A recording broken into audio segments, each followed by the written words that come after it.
Salam Rahayu Kinasih. Salam sukses selalu buat pemirsa setia Kitab Supranatural Channel.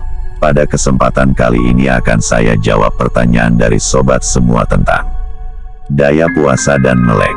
Mohon penjelasannya Ki, laku puasa apa benar bisa menajamkan mata batin indera keenam? Namun sebelum saya jawab dan sebelum kita lanjut, saya ingatkan sekali lagi jangan lupa untuk klik tombol like, subscribe dan komentar Kobil Tu izin mengamalkan.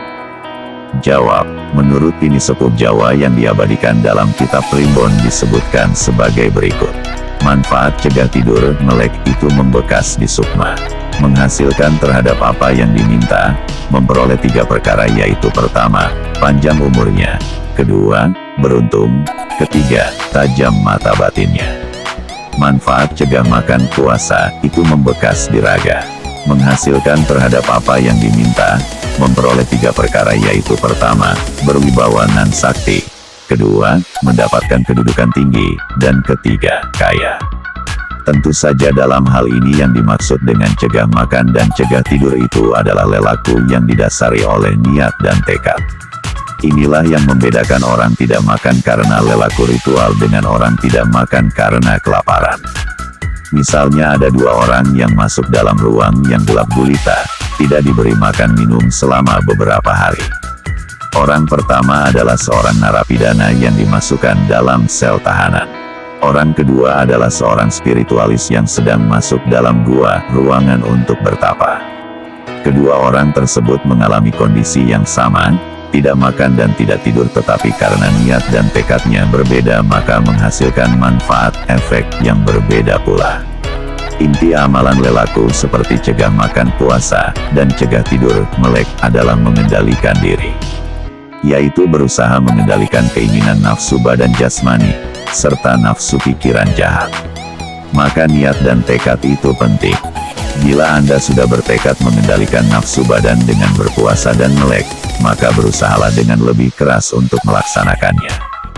Bila Anda berhasil dan bisa istiqomah, tekun menjaga amalan terus-menerus, itu artinya Anda tidak lagi diperbudak nafsu badan.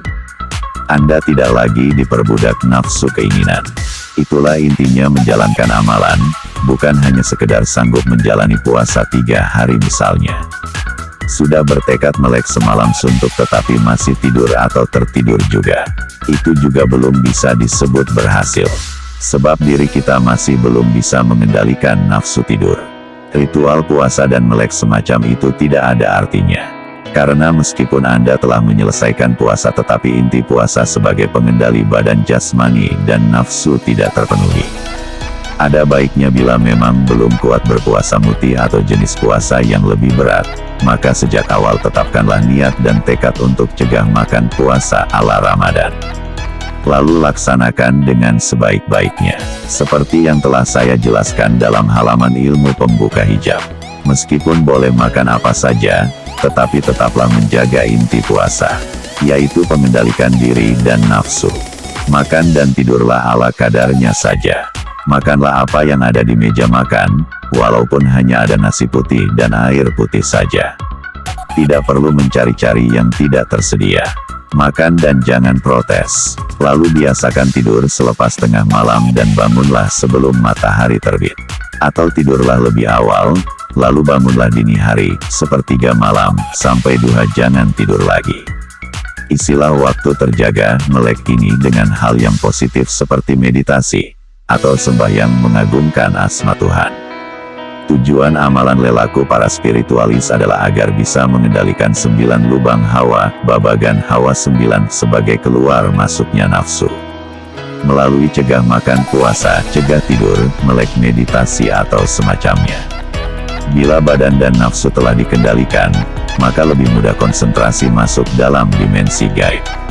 Pintu dimensi rohani hanya bisa ditembus dengan kepasrahan raga, pikiran dan jiwa. Ketiga komponen tersebut sulit sekali pasrah bila selama ini selalu dituruti keinginan nafsunya. Maka perlu dikendalikan dengan disiplin. Kedisiplinan bisa diperoleh bila kita memiliki niat dan tekad yang kuat untuk mewujudkan apa yang diminta.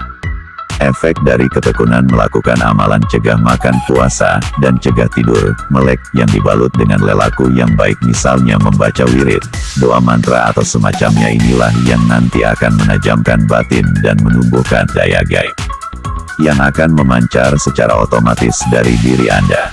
Daya gaib inilah yang membuat pancaran aura Anda berpendar terang, tampak berharisma, berwibawa dan sakti. Ketika daya gaib tersebut bisa kita kendalikan sesuai dengan keinginan kita, tingkat pancar daya, maka saat itu daya gaib disebut sebagai daya lindungi. Demikian jawaban saya, semoga ada manfaatnya dalam video kali ini, semoga bermanfaat. Sampai jumpa di lain kesempatan dalam channel yang sama. Salam sukses selalu dari saya Ki Pamungkas Jagat.